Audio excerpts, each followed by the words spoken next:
ఏంటండి? మీరు ఎప్పుడు ధ్యానంలోకి వచ్చారు?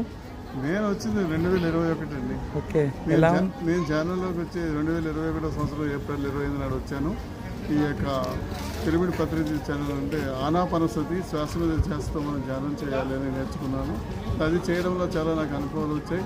తర్వాత అనేక రకాలుగా కూడా మనం వృద్ధిలోకి రావచ్చు అని తెలుసుకొని ఈ యొక్క శాకాహారం అంటే అందరికీ అమృతాహారం లాంటిది.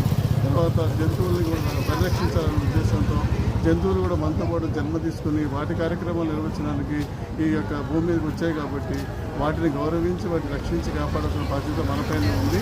కాబట్టి మనం జంతువులను చూసినట్లయితే జంతువులు ఏమి కూడా ఇంకో జంతువుని చంపి తినడం అనేది కొన్ని వాటికి అలవాటు. ఎందుకంటే పులులు సింహాలు మాత్రమే అలాంటి వాటి ఆహారం అనే ప్రకృతి నియమించింది కాబట్టి వాటి తింటున్నాయి, కానీ మిగతా జంతువులను సహజీవనం చేస్తున్నాయి.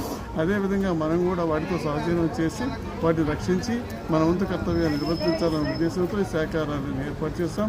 శాకాహారమే అమృతాహారం. ఈ అమృతాహారాన్ని మనం అందరం తీసుకొని రోగాల బారిన పడకుండా మనందరం రక్షించుకోవచ్చు.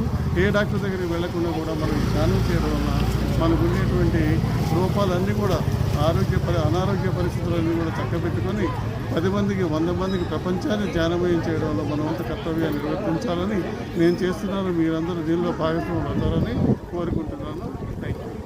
Thank you sir, thank you very much.